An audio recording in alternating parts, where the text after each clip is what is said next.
So you have the opportunity to do that. This discussion today will be specifically in relationship to the I-5 Rose Quarter and the work that is in front of it, and decisions and or information that the Executive Steering Committee needs to go through. So that being said, I'm now going to have Amber kind of walk us through some of the vaccine information that you need to know. Amber.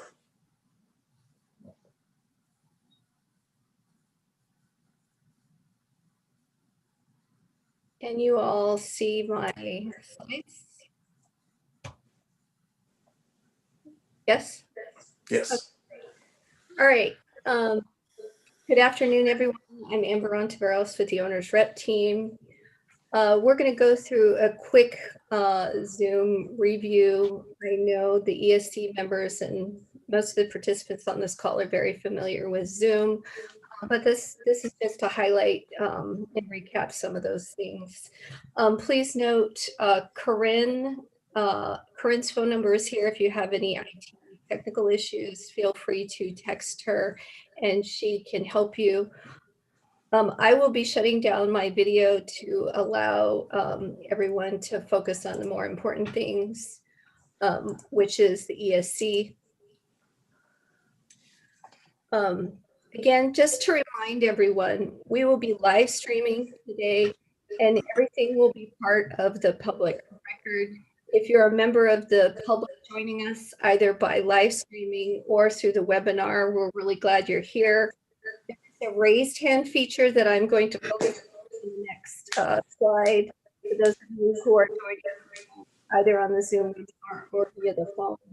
If you have technical issues, feel free to text Corinne at 504-905-2892, and that number is also on the agenda. And again, ESC members, if you can leave your videos on. Those of us who are not on the ESC and not actively speaking, please turn your videos off until such time as you need to speak. Just a reminder, on your Zoom are several features here. This is to allow you to unmute yourself, and this is to allow you to start your video. If you want to know who are the participants, feel free to touch this and it will show who are the participants, as well as we will be monitoring those who will be attempting to make public comments. And just a reminder, we're live streaming. If you want to provide a more detailed public comment, feel free to email this address, info@i5rosequarter.org. I covered the raise hand feature for public comments. You will have 1 minute to make a public comment. And again, if you have any technical issues, feel free to text Corinne. And with that, I will turn it to you, Dr. Holt. Thank you so very much. Appreciate it. Let me go over what we're going to do today very briefly. Our agenda for the day. We're going to give a moment for public comment. We will hear from our director, Megan Channel, who will give her update. And then we're going to spend the majority of our time on independent highway cover assessments. And then we'll talk through our next steps. So quite a full agenda for the day. Let me just give you a few comments then, just to remind us about how we do what we do. Our work together is to make sure that everyone's voice matters and everyone's voice is heard, so that we're going to be listening for understanding today and giving space to hear one another. And our commitment is to work on issues and not individuals. So we'll be addressing and dealing with if there are issues to be addressed, and that's how we will approach that. We also understand that that means some potential of discomfort in the process of addressing issues as we're thinking through things together. We understand that that's the case.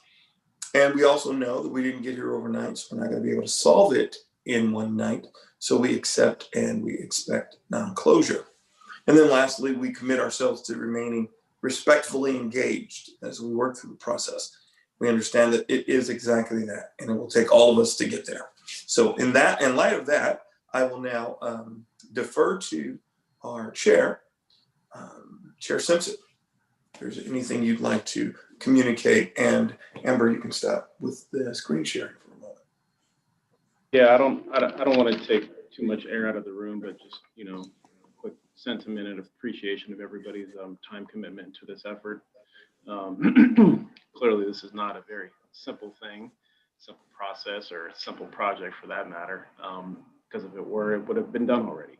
And I think one thing most of us need to keep in mind that this is beyond complex and, more importantly, very emotional, because there's a lot of history with this, and there's a lot of different opinions and different backgrounds and different life experiences and different perceptions and different expectations and a multitude of differences. And so my goal as chair of this, as for this very important project for our region and our state and the West Coast for that matter, is to really use this as a way to bring us more together. I think what we've seen over the past year is we have such a significant level of polarization going on in our communities and in our country and our world for that matter. I think bringing people together through complex circumstances is actually a substantial value add to the future generations, that you can work through complex situations and bring people together as opposed to walking separate directions. I think as Dr. Holt alluded to a little bit ago, it's, you know, it's not going to be everybody's kumbaya, and, you know, some people are going to go different directions to a certain extent, but overall, I think ultimately this is a substantial investment that we're all making as taxpayers. And, you know, the goal is that there is a return on that investment. And we want to take into consideration that, you know, human lives and human impacts based on infrastructure projects from our historical paradigm of doing things, and a way in which we go forward, that we take that into consideration and make sure that we're not taking advantage of communities that don't have the strongest voice, and rather uplift those voices.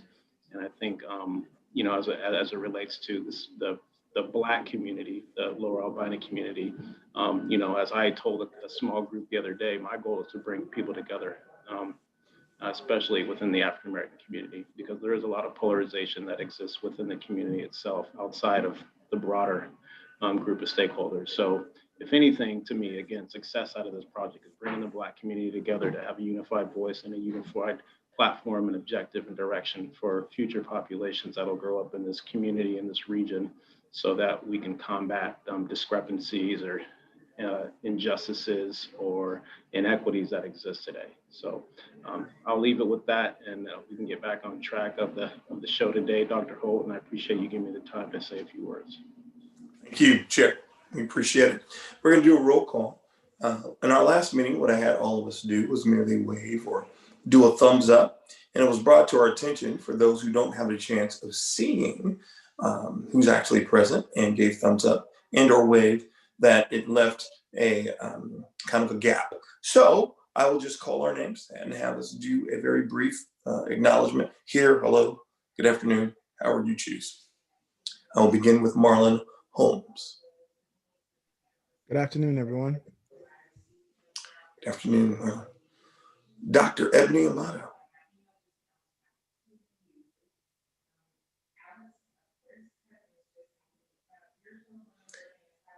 I see you waving and I see your mouth moving, but we didn't hear you. It looks like it's unmuted, but we didn't get a chance to hear your wonderful voice. Yeah, I don't know. That's good to see you, Dr. Amato. Brendan Finn. Good afternoon, colleagues. Good to see everybody. See you.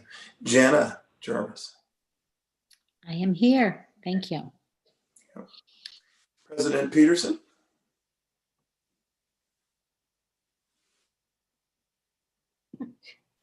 Hi, everybody. Nice to see you all.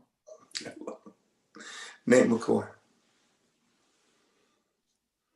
Good afternoon. Good to see everyone. Happy to be in the space today with you all. Good afternoon. Doug Kelsey. Hello and good afternoon, everybody. Good afternoon. Julia Brim Edwards. Good afternoon, everybody. Afternoon. Well, we will move forward with our agenda. Thanks, Executive Steering Committee, for identifying yourselves. Our next item was public comment. So, Amber, is there any public comment?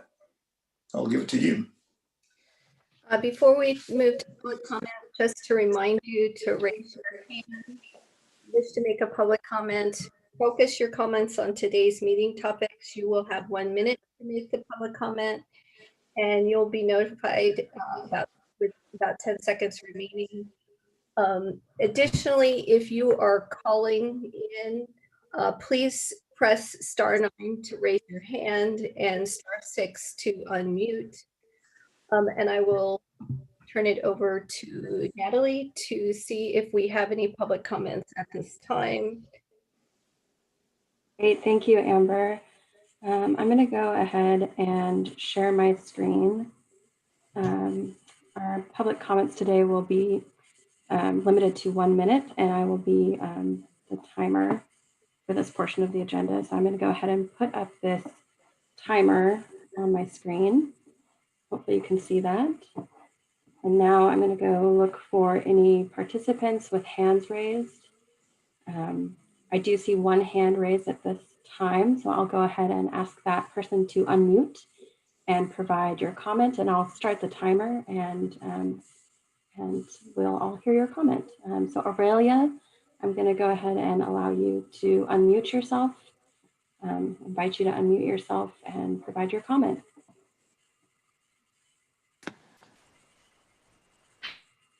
Hi, everyone, and for your time today. My name is Aurelia Nelson-Reski. I'm a 13-year-old middle schooler. When the climate crisis passes the point of no return, I will be 23. I'm here today when I would much rather be learning algebra or on Zoom with my friends, because I must demand a safe and sustainable future for my generation and for generations to come. I'm here to stand up for the truth. The fact that this freeway expansion is even being talked about shows that next to nothing is being done about the climate crisis, even in a city that prides itself on progressive environmental values. 40% of Oregon's carbon emissions come from transportation, and ODOT itself admits that this freeway expansion will barely impact traffic congestion. We should not be discussing whether or not we should spend nearly $1 billion on a project that will only make the climate crisis worse. We should be discussing how to get ourselves out of the environmental trouble we are already in. I can confidently say I'm the youngest person in the call today. I hope you recognize that if those in power continue to refuse to take strong action on climate, my future looks like the fires, floods, droughts, storms, and climate chaos we saw in 2020 getting exponentially worse and worse. Thank you. Thank you for your comment, Aurelia. Thank you. And a reminder for those who want to make more extensive comments, we invite you to comment on ways listed on page 2 of your agenda. I'm not seeing any other hands raised at the moment. A reminder, if you are joining us through Zoom and you'd like to make a public comment, please raise your hand by clicking the blue hand icon at the bottom of your screen. And those of you joining us over the phone, please press *9 to raise your hand.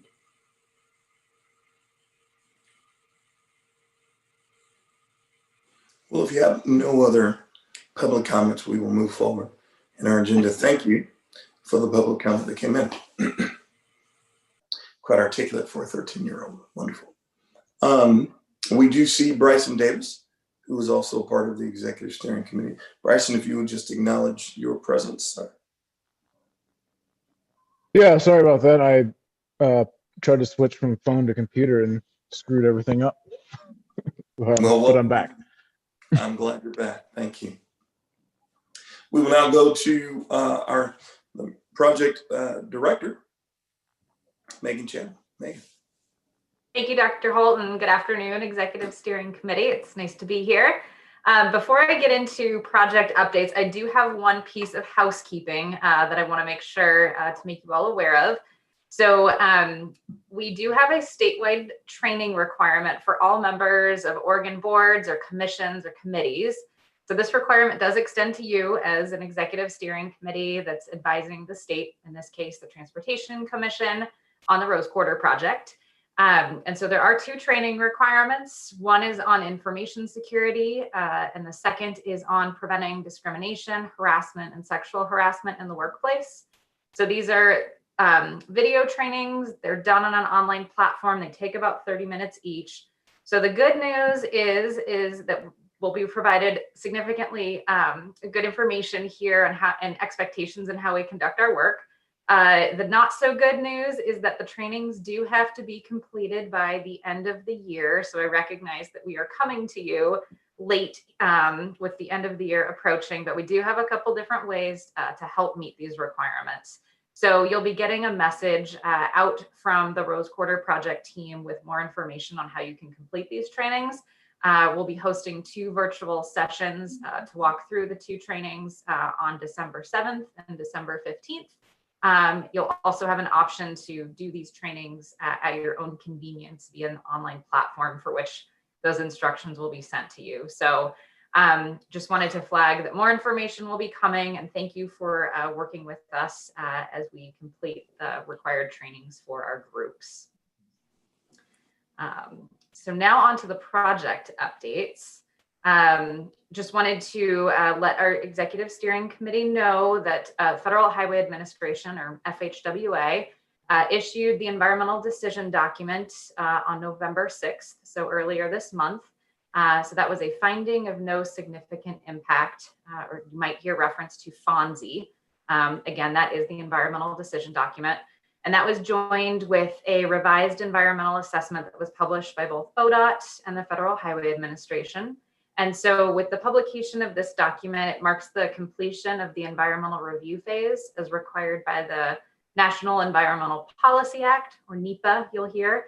And it provides the direction for us to be able to proceed with designing the project. And so the environmental decision document itself includes the federal findings that the project does not result in significant environmental impacts, as well as copies of all of the comments that we received from the public during review of the environmental assessment back in 2019, a summary of the ODOT and Federal Highways comment responses to those, as well as revisions that were made to the document in response to those comments. So as an example, an indirect response to several comments that we did receive regarding the design and specifically around the project's proximity to the East Bank Esplanade, the project team did take action in modifying the southernmost portion of the project to avoid impacts to the Esplanade and avoid construction activities in the Willamette River. So those documents are available on our project website. And if you have any questions, I'm happy to talk more about that. But that is a design modification that was made. And also in response to partner and agency stakeholder feedback throughout this process, the Oregon Transportation Commission did direct us to complete an environmental peer review of the environmental assessment focused on air quality, noise, and greenhouse gas emissions. And that review was done back in the spring of this year. And so that peer review panel of national technical experts agreed with our methodology and the evaluation and findings. And that peer review process did support the publication of the environmental decision that we see here this month. So again, the completion of this environmental document really allows us to move into the design phase.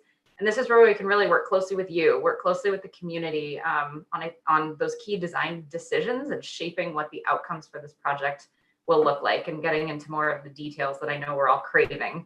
And as we shift into the design phase, we'll also be developing performance metrics. I know that we touched on this very briefly at last month's meeting, but again, defining the performance metrics to measure our progress towards the steering committee's defined outcomes that you articulated at last month's meeting. And so the technical leadership team, which includes ODOT, Metro, and Portland Public School involvement, are drafting of the metrics now. And we, of course, will be sharing these with the soon to be formed Historic Albina Advisory Board, as well as you as the Executive Steering Committee for future discussion and approval.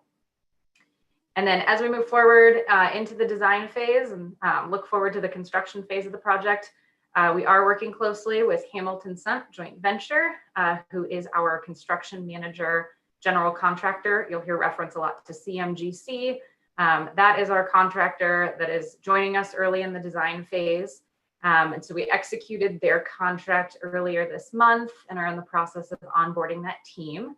And moving forward, in addition to providing the value engineering perspective, the contractor perspective throughout the design phase, the CMGC, Hamilton Sunt, will have close and frequent coordination with the Community Oversight Advisory Committee, one of the bodies that supports our work, as the Disadvantaged Business Enterprise and Workforce Program is stood up and put into action.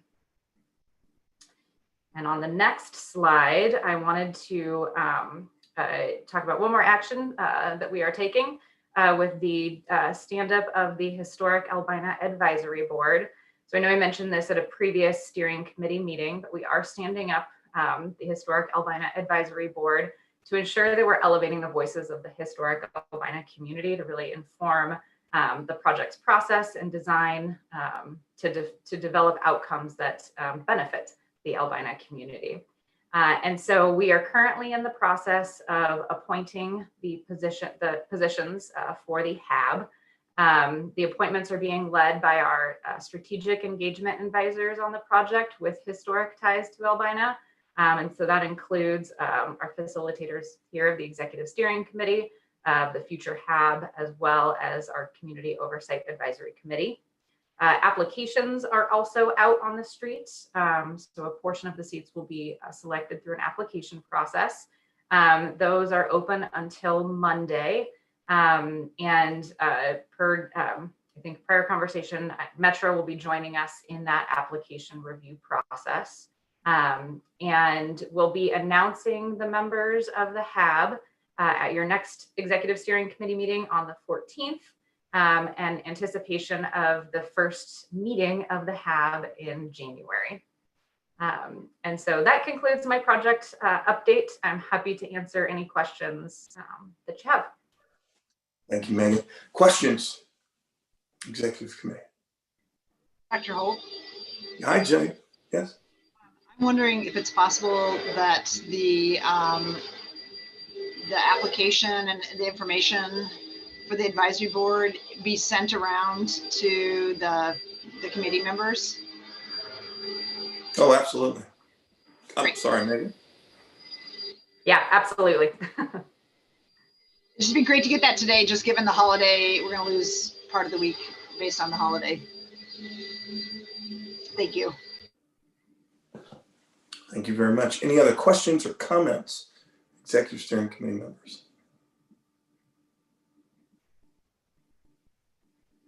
President Peterson. Sorry, raised my hand virtually, not physically. I just wanted to just remind me again of the number of members on this committee, on the HAB, and how many are at large, and the criteria that were being used. Yep. So the maximum number is 17, but is being defined by the input from our community leaders, as well as the number of applications that we receive. And in terms of the evaluation criteria for the applications, that is something that I know our communications team, in coordination with the project manager defined from Metro, is working on as we review those applications. And when will we know what that criteria are, just in terms of a timeline and the process for selection?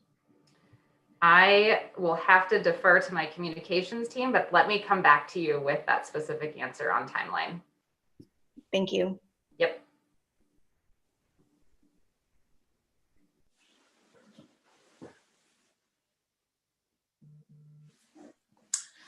Any other question or comment?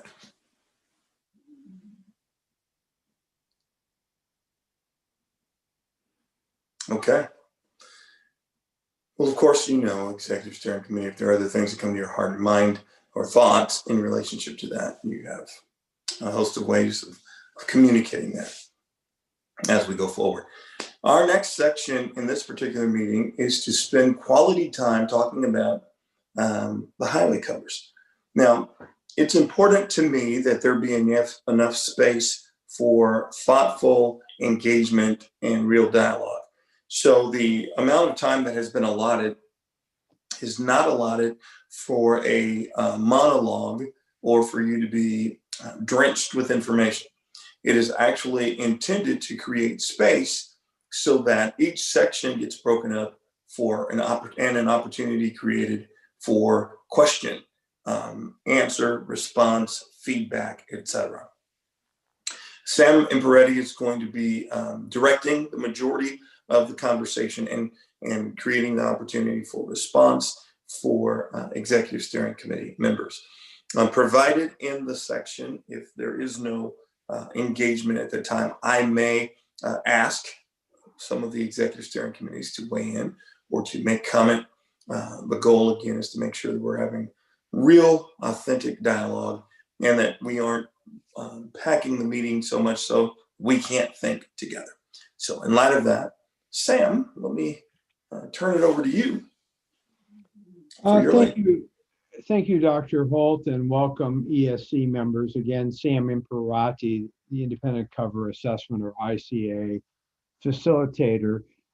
Consistent with Dr. Holt's direction, we have 8 separate opportunities for members of the ESC to engage in discussion, dialogue, and direction, and they are interspersed throughout the presentation. First, I want to do the welcome slide, which is next, and we need an advanced slide, please. Thanks so much. And so the major goals of this afternoon is to move the ICA process forward. You will hear that this is the last process-centric conversation we'll have with you. It does involve some key issues, and we will introduce you to some of the substantive work.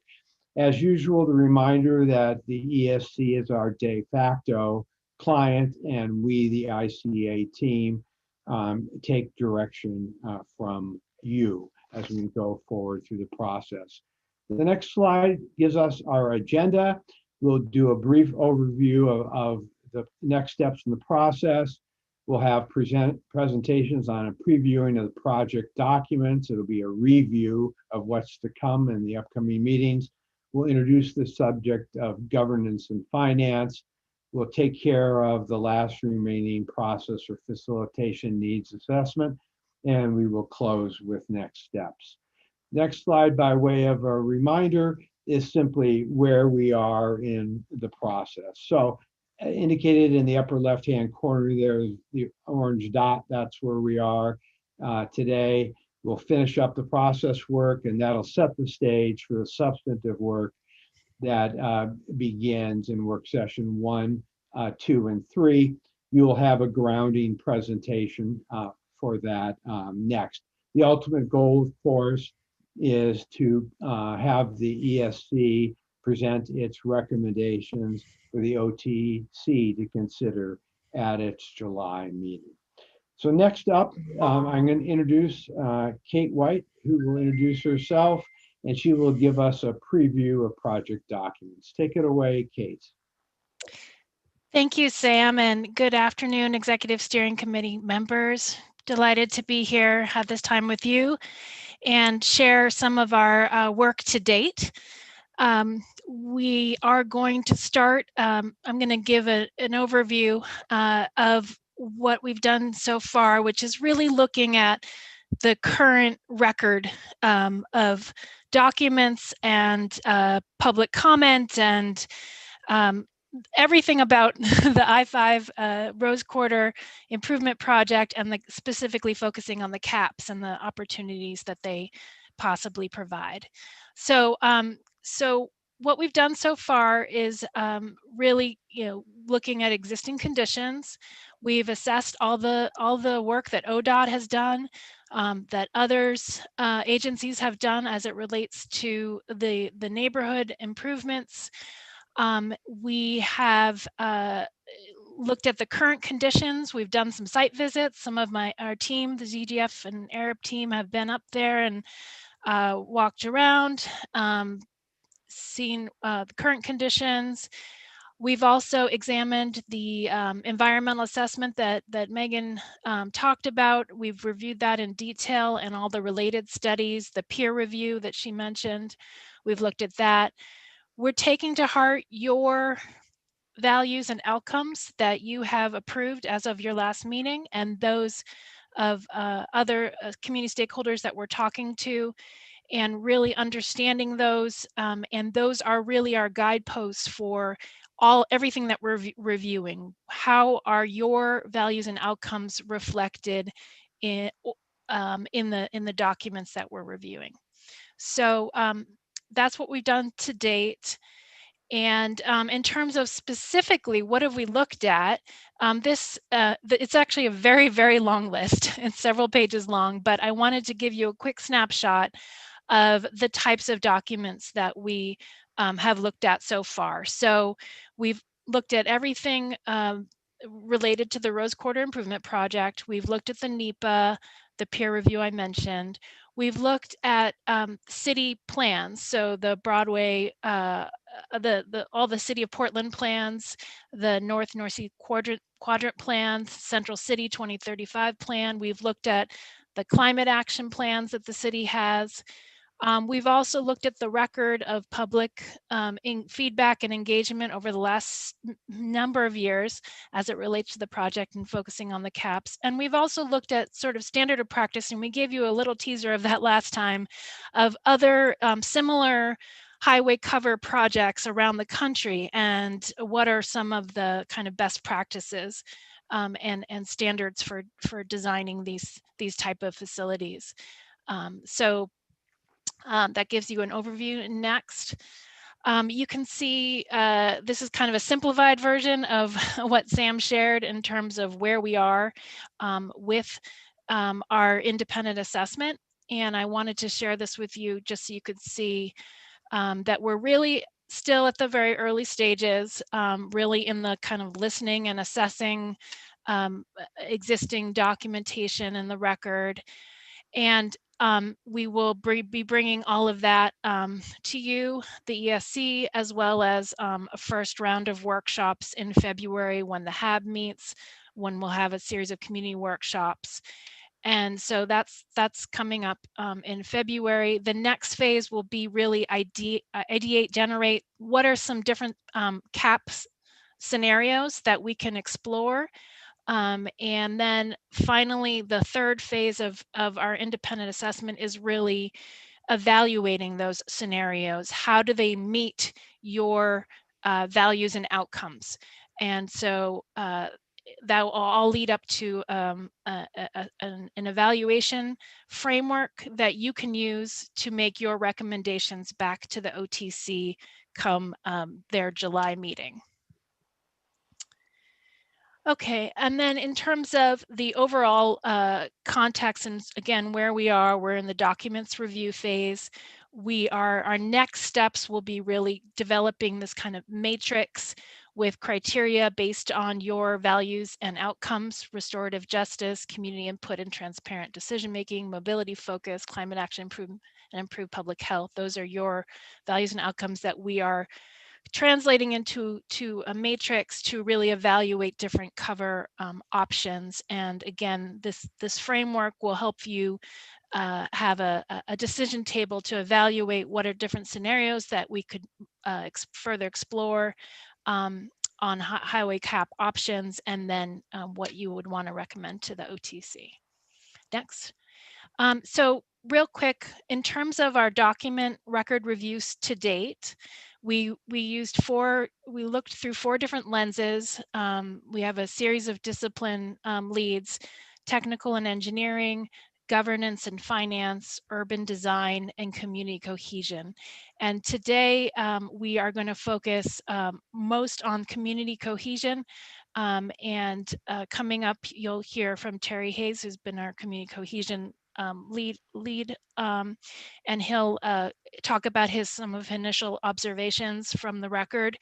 And then we also have Olivia from HRNA, who's going to talk a little bit about governance and finance of the CAPS. How do you start to think about this? And we will save some of the technical and urban design for later meetings. But just to give you a little preview of what we're doing on the technical, I've been leading that at AirUp, and we've reviewed a bunch, all the documentations, information provided by ODOT on structural surface conditions. We've read the City of Portland plans. We're also looking at national guidance documents. And then on the governance finance, and again, you'll hear from Olivia in a few minutes, but she's really looking at the land use and socioeconomic documentation that was part of the environmental assessment. Next. And then urban design, CGF, of course, has been leading that and really looking at the historic and existing conditions, public feedback, project goals, and potential urban design outcomes that really knit the community back together over these caps. And community cohesion, I'm going to turn it over to Terry Hayes, who has really been leading this section, and he's been focused on how community functions and characteristics that contribute to community cohesion, restoration, and justice in the project area.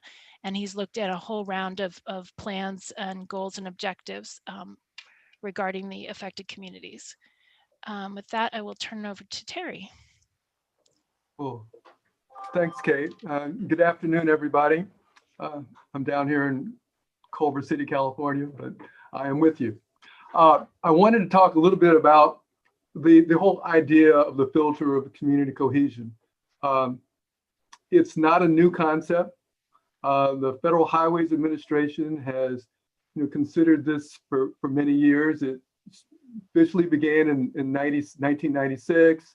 And they've just recently updated it in 2018. But I can tell you from personal and professional experience that it really predates those times when we've looked at changes within the community as part of the highway planning process. And one of the things that's brought about the whole question or the issue of cohesion is most highway projects have addressed impacts by making the individuals whole again or businesses whole again.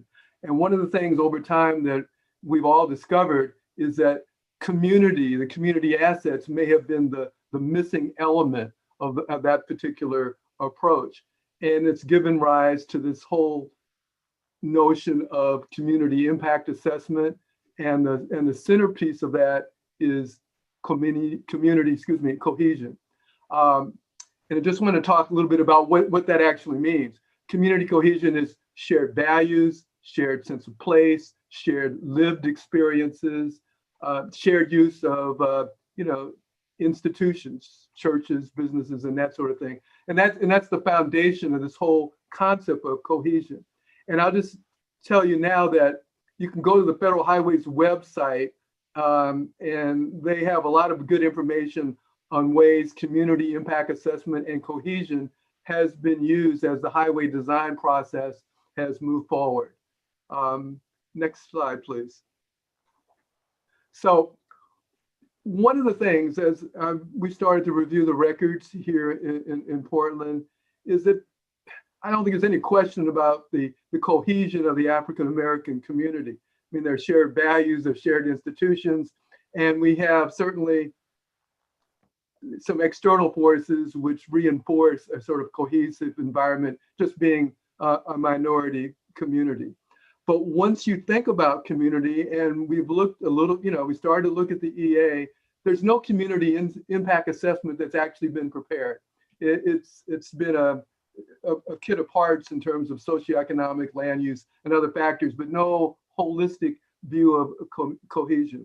One of the things I'm pretty sure we all understand is that there's no doubt in anyone's mind about what has happened in the past, the cumulative effect from the past to the present as we look to the future. And I think, as you as stakeholders well understand that, I think the real difficulty becomes as we start to look at this in more detail is it's technically difficult to address cumulative from the past to the present to the future. And it's an important undertaking that we need to get our arms around, because it allows us to look at the community in a holistic way and not be limited with a very, very narrow focus. The And I just want to point this last issue. You're wondering why there's a picture of Los Angeles on this graphic, and I'll give you a clue. This is a project very near and dear to me. I grew up in the neighborhood that was passed through this freeway. But the thing that's really important is it bears many and mirrors many of the issues that we seem to be talking about today with the albino community. This is the I-105 in South Los Angeles. It has that large amoeba-like area surrounding it defined as the primary impact for community replenishment. And that this is something that occurred in, I hate to say it, in the 80s and 90s in terms of defining this area. But it certainly offers a little clue as to how we may think about the community in a broader context, not just the immediate right-of-way of a transportation facility. This whole project had many other mirror-like elements. It had some freeway design components. It had alternate transportation components, excuse me.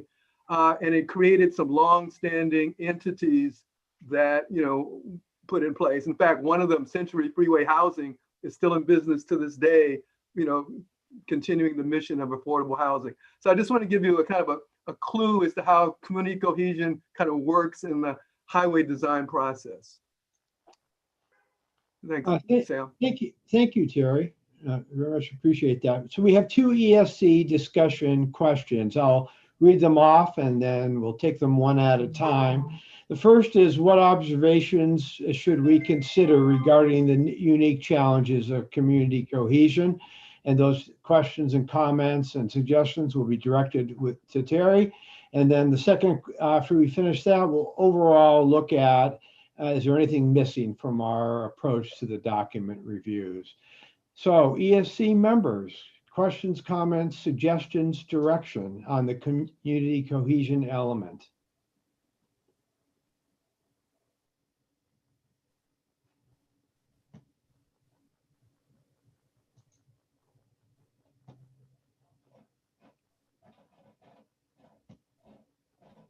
Seeing none, I thank you for that. Oh, and President Peterson? I wanted to let folks have a moment to jump in and ask questions before so I just wanted to I didn't want to jump in too fast. No problem. We'll jump in now if you'd like.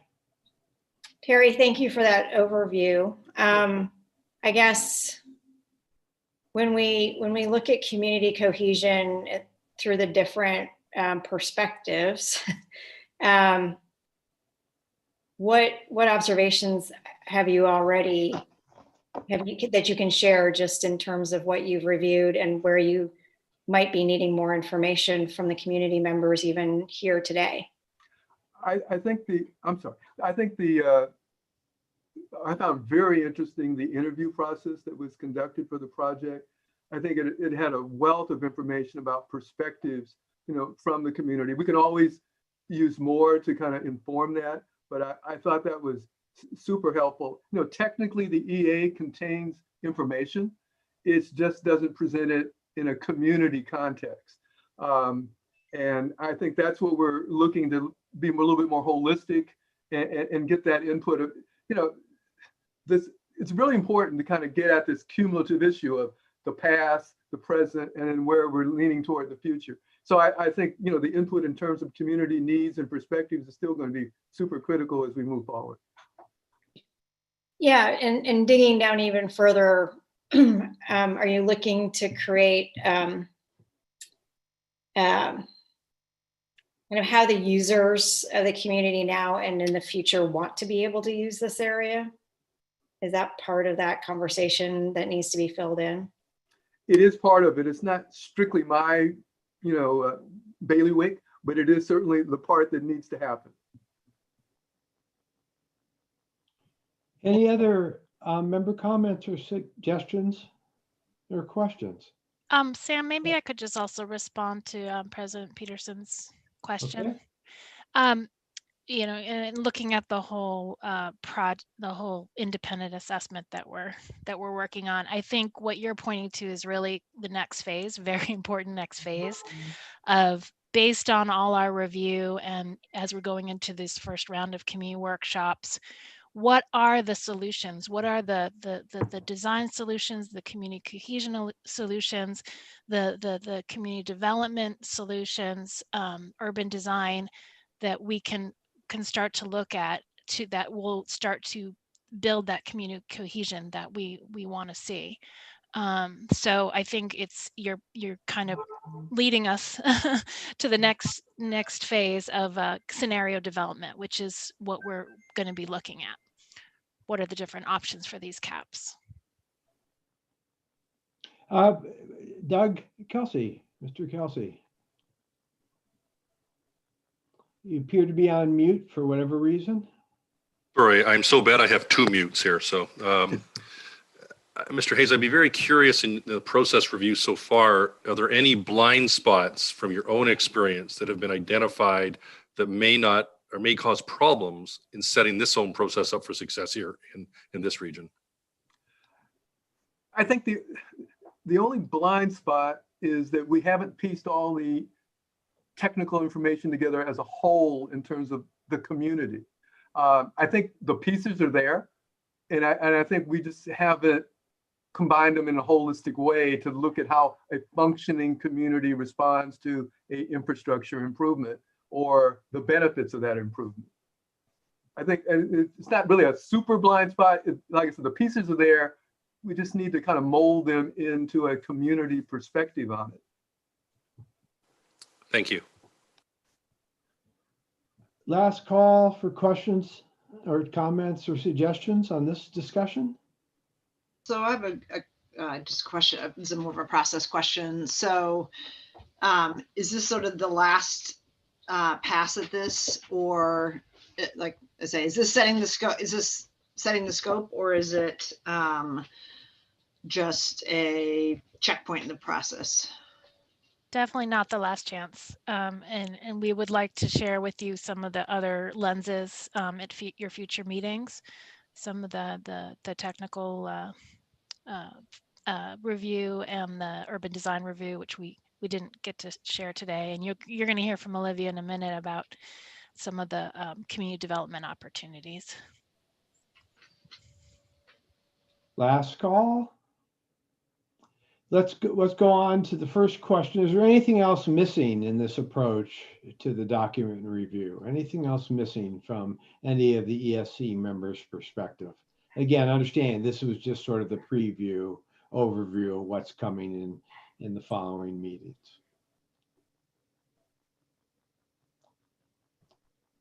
All right. Well, again, as usual, just let us know. Send up an email, send up a flare, whatever the best form of communication works for you is, and we'll do it. Next up is the governance and finance introduction. And we have two speakers that will introduce themselves. We have Candace Damon and Olivia Moss will take over this presentation. Welcome. Thank you, Sam. I'm delighted to be here. I gather many of you have already met Olivia, and I'm very happy to be here with you for the first time this evening.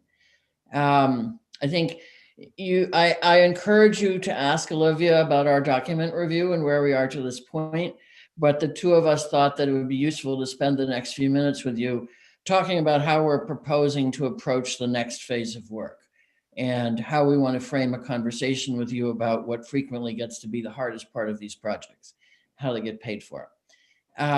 First observation is that, as you have all been told repeatedly for quite some time, highway cover projects are not the cheapest way to advance transportation objectives. And therefore, when these projects get pulled off, it is because community and economic interests in the communities in which they're built have gotten together to tell a story about how highway cover can be more than just a transportation solution. So what you're looking at here is, on the far left, Clyde Warren Park in Dallas, the Seattle Central Waterfront, and then on the far right, the so-called Big Dig in Boston, which resulted in the creation of the Rose Kennedy Greenway. And when we talk about governance and finance, we're really talking about three things. First, how does the initial design and construction get paid for? Second, how does what we put on the lid get maintained over time so that it delivers on the promises that were made? And third, who is it that is organizing the coalition of stakeholders in order to design, build, maintain the investment over time? And what you're seeing underneath these pictures is the evidence that in every case, there's no single source of funding and there's no unified governance structure.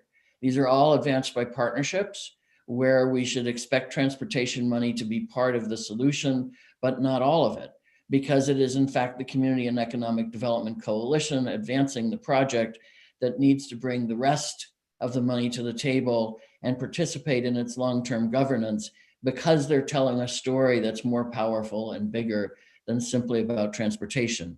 In Dallas, DOT put in about half the money. The rest came from private donations determined to see downtown Dallas merged with uptown. In Seattle, the waterfront business community argued that they would be put out of business if the overhead highway were rebuilt in place. And they allied themselves with a variety of progressive advocacy groups that brought the city to the table to make a significant baseline contribution, with the rest of the operating dollars coming from various kinds of philanthropy and food and beverage program on site, all of which is proposed to be operated equitably and inclusively. And in the case of Rose Kennedy Greenway, in some ways, the cautionary tale, the state of Massachusetts Department of Transportation was prevailed upon to make this investment and then operate it for a period of years, at some point at which they threw up their hands and said, this is not our job, and proposed to walk away in short order, were ultimately prevailed upon to step back in a phased method over a number of years, which forced the creation of a downtown and community coalition that now operates the parkway on top of the Big Dig. Olivia? Great, thanks. We can go to the next slide. So Candace introduced a few examples that help us to introduce some of the terms we'll be talking about.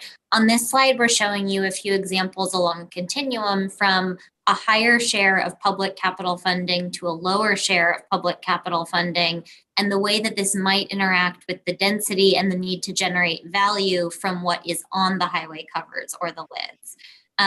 All the way to the side, starting with Rose Kennedy Greenway, you see a high share of public capital funding, as we just talked about, and a significant amount of on-site public benefit.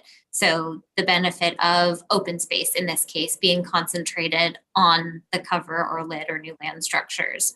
Whereas to the other side of the spectrum, you have projects like Hudson Yards, Pacific Park in Brooklyn, or Fenway Center in Boston, where there's a lower share of upfront public capital funding, but also the economic development rationale really rests on creating land and creating an opportunity for development that then can also generate a significant amount of value, though it may not be the most targeted way to create public benefit for the community that would have occupied or would occupy or does occupy the area immediately surrounding the lid or on the lid. So as we move forward in this process, we'll be talking through some of the trade-offs along this spectrum with you.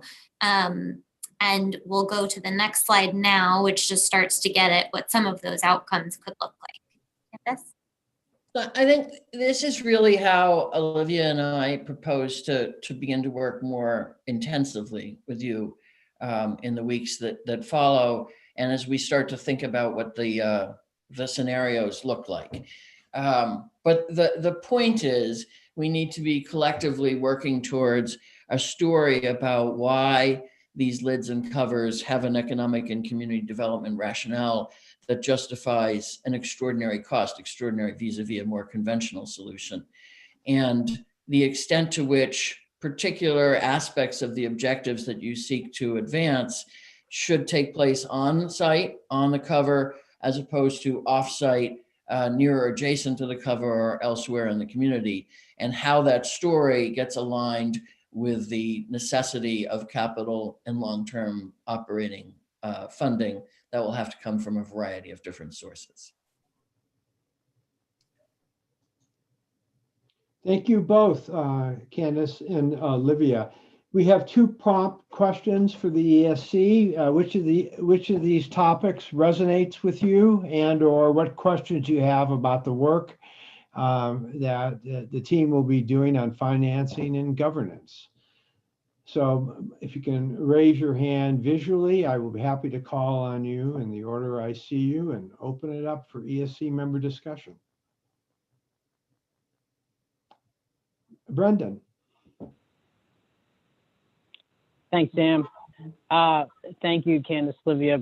Appreciate that. Just curious to know, maybe on the side of the spectrum that was more development heavy, less public investment. Obviously, well, I work for the transportation department. We're not involved in community development, but we love it. What entities do you find are mostly the ones that help coordinate those efforts, if for the ones that built high structures on there? What public entities were usually the ones at the table kind of negotiating those deals and kind of bringing people together on that? If there was one in particular. They're usually economic development agencies, depending upon the community in which they have authority, more or less partnered with organized community interests. My experience in Portland would suggest that you have the opportunity, your economic development agency would likely partner more closely and more productively with organized community development interests than in just about any other community in this country. But there's usually an economic development agency lead. Mr. Kelsey? You're on mute again, sir. Sorry, just to build on Brendan's question, which I think was a really good one, is I'd be really curious, if not today, but down the road, are there any legislative or other rules that needed to change to enable those bodies to optimize the outcomes that are needed? I'm going to defer to Olivia for an answer that's more local, but very frequently in all three of the more on-site public examples that we showed you, there was local legislative changes that needed to be made. In Seattle, we decided not to go to the State House because we didn't think we'd win. But certainly in Boston, there was a lot of state involvement. Yeah, that's where I'm actually really curious, is the big dig in Boston. I just had a few insights into it. I know there's a lot of scar tissue that had to be changed to allow so many connected agencies to yes. play. So I'd really be curious. I think that'd be very helpful, a future piece of work. Be happy. And, sorry, Candace. We will definitely be diving into that. Part of our work is going to be both our team and one of the other consultant team members on the project, Leland Consulting Group, in sort of mapping out both the agencies and entities that would have to have a role in implementation of any of these scenarios on the highway covers, and then also based on the funding or financing structure, what sources would need to be used or potentially unlocked or created to figure out the right capital stack. If I may just add on to this, I really applaud that. I really encourage us to, in a past life, I used to do a lot of real estate development in the oil industry. I'd really ask us to not just look at the government's changes that are needed, but speak to the real estate developers themselves around what changes do they need to liberate success. And sometimes they're different than what government agencies see and need. Yeah, we have done a little bit of that outreach and we'll continue to do it. Thank you for the question. And Olivia, you just mentioned capital stack. Is there any example based on all those models you guys just showed that kind of explain how that capital stack broke out percentage wise? Yeah, I mean, so on the first slide we talked through had sort of a start of it for a project like Clyde Warren Park. As we go forward, we'll be developing some case studies to illustrate the ways that could work here and projects like it. So we can certainly delve more deeply into that for a few of them if that would be useful. I think it would be, because usually this all comes back to one common denominator. That's Yeah. economics. So Great. Thank you. Last call from the ESC on this topic. Julia? Three. Yes, so my question is between these two rationales, what is the Albina Vision Trust's point of view between the two choices you have here, or do they have a blended mix in terms of when it comes to the covers? Well, can you elaborate on the question? So you have the two potential rationales for the covers, one for either that the focus is on the benefits within the district or for those displaced by or descendants of. And my question is, one of the big proponents of the caps has been the Albina Vision Trust, and I'm interested in what their point of view has been, which they would choose, or is it a blend? So I think it's probably best if we do not speak for them, but we can certainly ask them that question and try to get back to you at the next ESC meeting. I'd definitely like to know what they had envisioned when they proposed these enhanced caps. Thank you. Mr. McCoy, Nate, did you have your hand up, sir? I did, but I think Chair Simpson kind of answered it about the capital stack, but I'm just more concerned about this. This is not the first attempt to kind of do community economic development and allowing BIPOC communities to maybe have a chance to develop their own communities.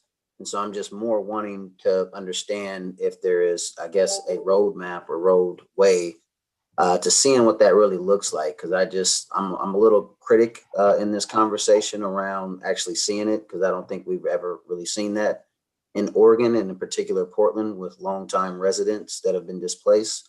So just wanting to really challenge that and see how, at least in Oregon versus other states, that we can actually crack that nut, because it would be nice and it would present a great opportunity to build a real economics in our community if done right. So just trying to figure out what the right is, and these two comments lend itself, but they're words and not actions. So I'm just wondering, how do we bring some of this to action?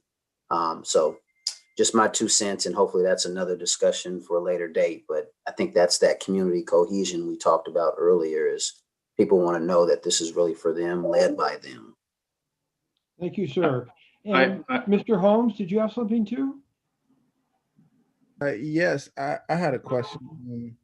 I don't know if I'm off topic or off base, but maybe you all can clarify for me. So in the presentation where that was just given, where they're showing some numbers, this is the first time I'm hearing about the cost of funding coming from anywhere but ODOT.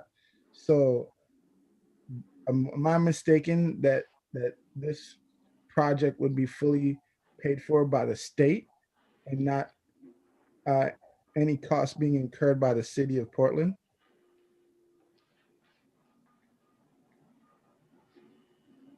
I mean, that's my question. Is Portland paying for any of this, or is this all being funded by ODOT? Because here it looks like public funding and private donations and things of the like. I think, Marlon, in that effort, sorry, go ahead, Brendan. Oh, no, it's a good question, Marlon. And I think since we don't know what it is yet, like exactly what it looks like, I think that's why we're doing this process, that then I think that those questions or that will be shaped a little bit more. Anyone here can correct me if I'm wrong there, but I believe that's the process where we're heading down. Chair Simpson, does that sound right to you? Yeah, and I think the model they're explaining earlier, Marlon, just to kind of piggyback on that, was, in terms of like the question of the capital stack, and then kind of the community engagement piece when you're putting together complex, massive developments like this, or anything that has a serious price tag. The most important piece I think you can probably look at is President Peterson's efforts to do coalition building around when you're trying to raise significant price tag projects or several projects in one.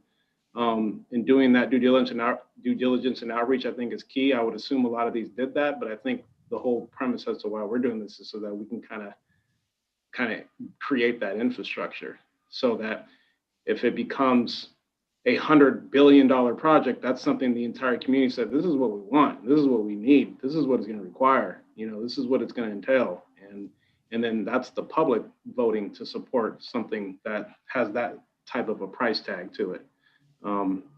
But I was also going to say to Nolan on the last call, I didn't get a chance to dive deeper on other CAP examples.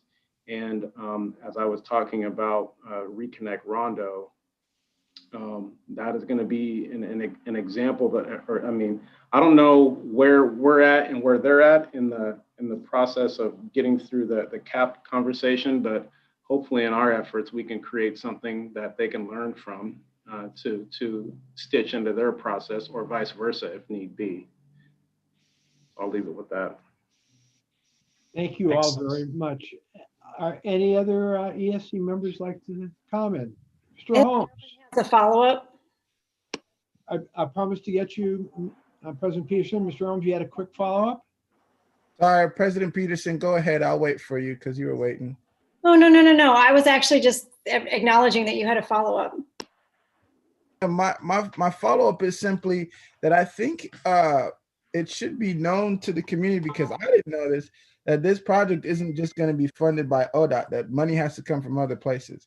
Because I'm quite sure, if I was under the impression that this whole thing was being taken care of by ODOT, and I'm just, Citizen Joe, that quite a lot of other folks are probably thinking the same thing too. So it should be out there that funds for this big project is going to have to come from other places besides just ODOT, because then we might start hearing a lot more voices.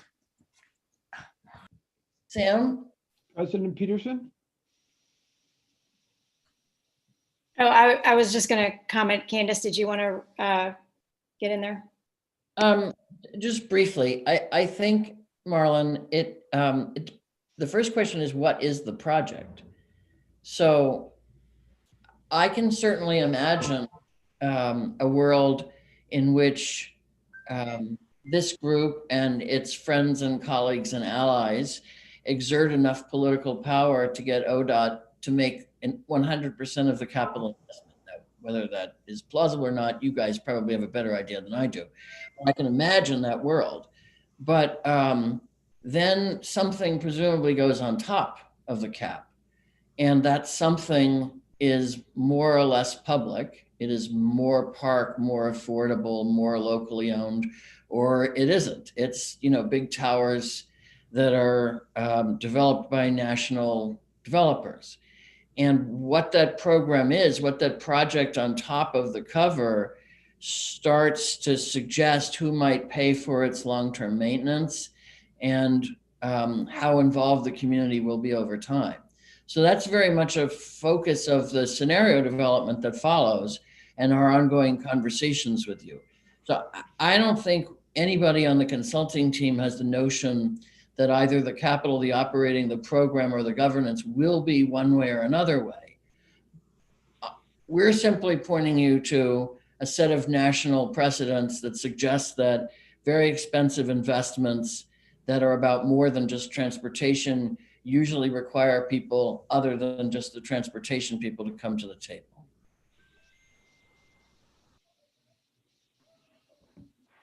And it looks like that's all the members I can Sam, see. Sam, Yes, looks like Jana. Okay. I still have Jana. comments to make.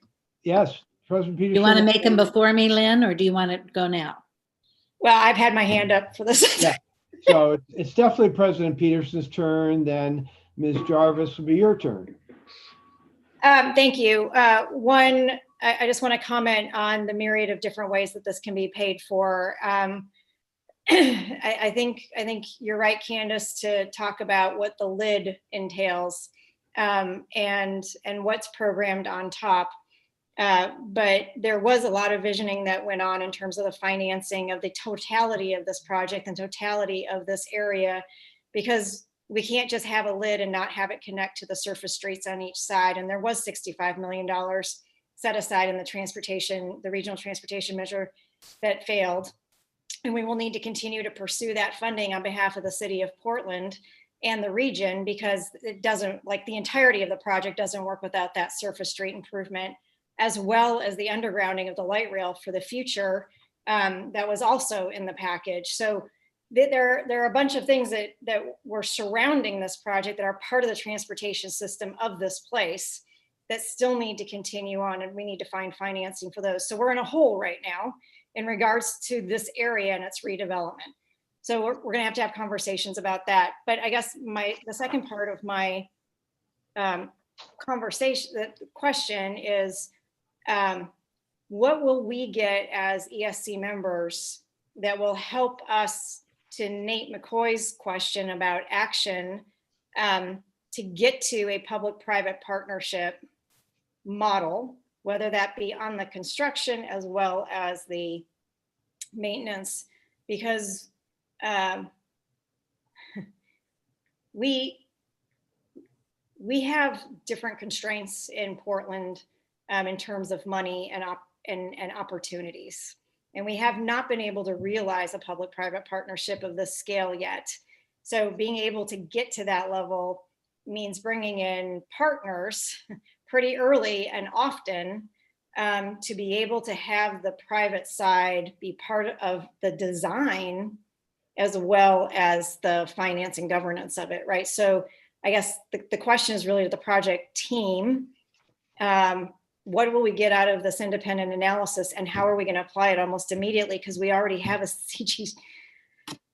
construction management team that's been brought on, but what we don't have is the public-private partnership portion of that yet. So I think I can try to answer that quickly because we are a little bit behind schedule, but ultimately we will be producing scenarios. Those scenarios will test feasibility of the idea at a very high level.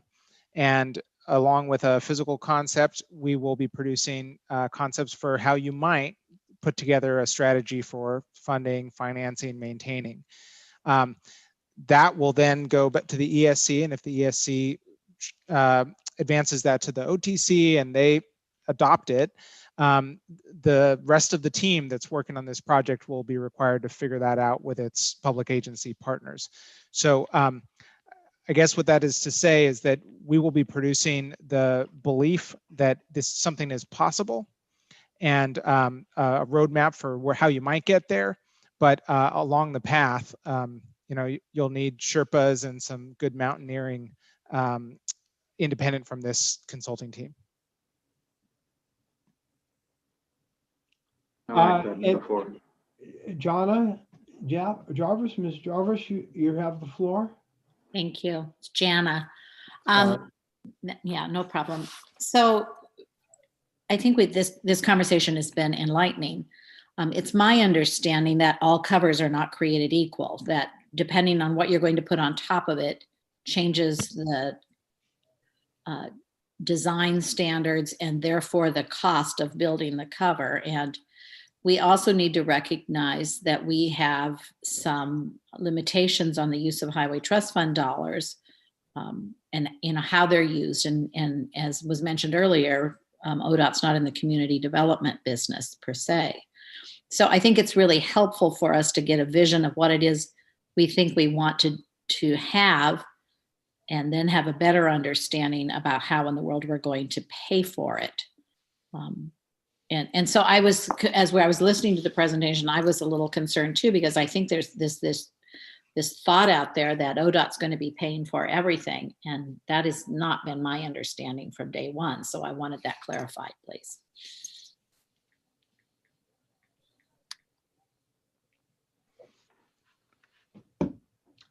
Anyone would like to respond to that before we call on? Well, I think, just real quick, Jan is 100% correct. The only thing I would push back on her is that ODOT does or can build or be one element, one piece to building community, but it's not it's not designed to build entire communities, especially as it relates to urban developments. It's a transportation agency, and specifically more highway related.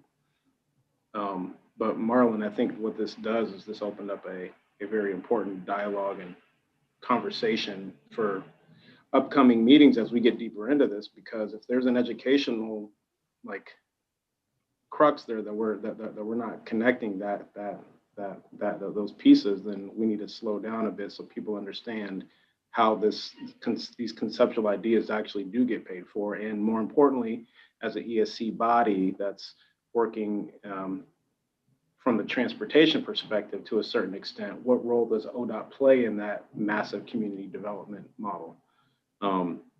Because yes, there are going to have to be other agencies and stakeholders in order to pull off some of these pretty images we just saw here on display. Mr. Kelsey. Yes, thank you. I totally agree with what Orlando just said, particularly the community educational piece. And I think even members of the ESC would probably be benefit as we evolve through on the educational piece, because particularly on the finance side, this can get very complex very quickly. I think, and these things take a lot of time. That's where my mind goes back to the timelines that have been articulated. That is the different finance alternatives at the, I'm going to call the 20,000 foot level, that are high level. I do think either ODOT, WashDOT, and such, we're all going to have to work through this around if there's P3 structures, and for those at home who don't follow that, public-private partnerships. There's design build finance, operation, and maintain. As you move to the back end of that spectrum, particularly on the O&M side of that spectrum of what is a P3, there's an immense amount of work for those who's ever delivered a P3, particularly with O&M. It is heavily front-end loaded in the many, many millions of dollars once we understand the it. So once we understand the it, then we can start to work on, I think, a parallel finance structure conversation, not just the options. And I think it's just, I just don't want us to underestimate the amount of lifting that's actually needed to pull that off. And I believe well, potentially beyond ODOT's capabilities. And I just, as a fairness to them, because this is can be very complex stuff. If it's just about grants and donations and such, who can bring what money to the table, I believe this is far beyond that to kind of get into the Boston big digs of the world, where there's so many stakeholders here, including the private sector. We're going to have to create a value proposition for them. That's because if they don't make money, they're not coming unless somebody gives them some grants and such. So if we get to complex structures, I just would, for future work, that we keep thinking about the parallel stream of execution of the finance model, not just the concept side of the finance model. So. Thank you, President Peterson. I want to put an exclamation point on what Doug just mentioned. This needs to be work that's done in parallel to the entirety of the project. And I would ask that, again, the reason I mentioned the lack of resources on the local side is because now we are in a hole in terms of being able to be a partner, and we're going to have to figure out how to move that forward. But what I haven't heard is any discussion about if there's an infrastructure bill, if we would be able to then go and find some more funding and a partner at the federal level to actually help us with this public-private partnership and get more out of this project than maybe we had thought of in the past, especially with what's going to be happening in the next several months at the federal level. So I'd want to position ourselves. We are so strapped at the local level that having a local match is going to be a key problem here. And I don't think it's fair to put the entirety of what we're doing on the city of Portland. It's a regional issue. That's why we put it on a regional agenda. So this is too complex to wait till the end. It needs to be a conversation that runs in parallel. And I think we're finding that with everything that we're doing on this grand scale, is that if we wait till the end, we will have set up expectations that we may or may not be able to meet, or we've missed opportunities like a federal partner or a private partner that we weren't able to bring in when we needed to bring them in. Thank you all very much. Obviously, this is an important topic, and it will be presented in great detail with plenty of opportunities for your involvement, guidance, and direction. We have 1 minute left in our allocated time, and what ends the rest of the topics are the facilitation needs assessment document, which was sent out Friday afternoon. We will not have time to go over those topics in discussion with you, but we'll work with Dr. Holt and Erica and the various teams to find an offline solution to tee those up in between now and your next meeting or at your next meeting. So given the fact it's 4:25 again, on behalf of the ICA team, we thank you, and I'll turn it back over to Dr. Holt. Thank you, guys. Great communication today. Really emphasizes why I suggested we kind of slow down with the amount of content that's being presented so that there's ample time to interact around content being presented. So I will offer two things. I'll offer kind of the ongoing engagement and feedback loop so that if there are concerns and or things that weren't talked through or settled, please email. Feel free to send email so that we can continue, at least be aware of what those items are. Second, which is, I think, extremely essential for the work we're trying to do, is it would be great to make sure that we're able to have our one-on-one engagement.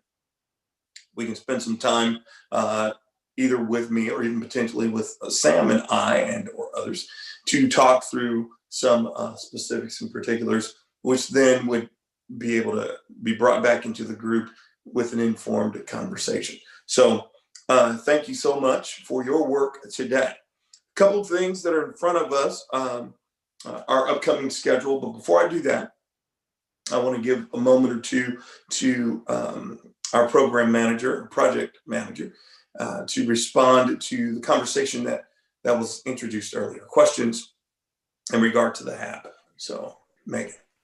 Yeah, thank you. So President Peterson, thank you for allowing me to phone a friend. I got the response for you here. So the selection panel and the project team with partners are convening next week to finalize the selection criteria. And at a high level, the applications, are going to be reviewed through a lens of do the members have established personal or professional connections to historic Albina or relationship to the BIPOC community? What are their demonstrated or expressed values surrounding restorative justice? And again, a focus on members who have the kind of devoted volunteer or professional time to advocate for the outcomes for the Albina community. So those are the kind of elements at a high level, but the team will be finalizing the selection criteria early next week. Excellent. Excellent. Certainly wanted you to get that closure. Our schedule has us meeting again in a few weeks. Let me propose, and I'm going to ask you guys to think about it and then respond to it. You don't have to at this moment.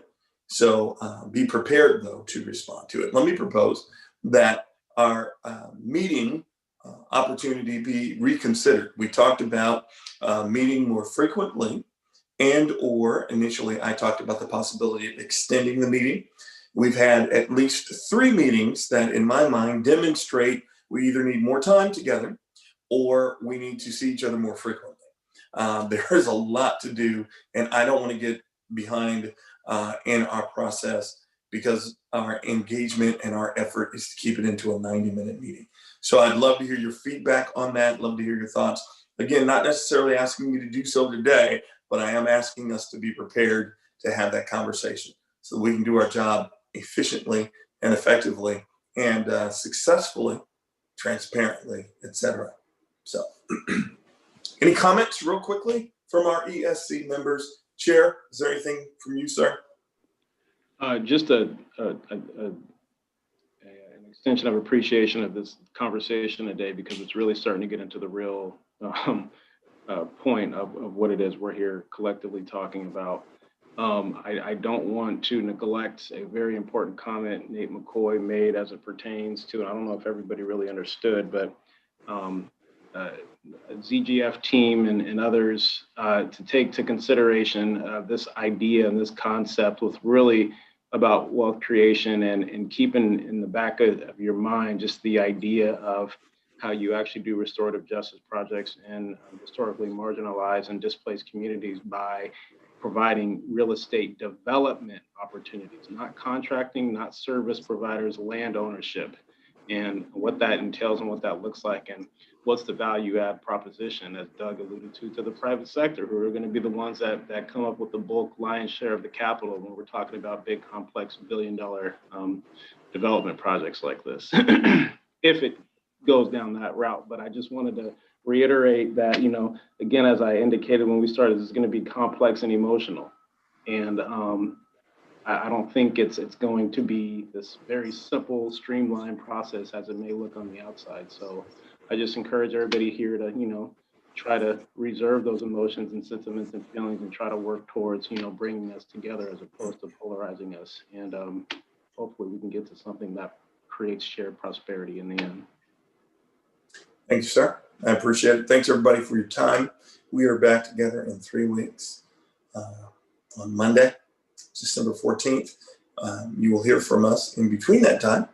And enjoy your Thanksgiving. Be safe. Take care of each other.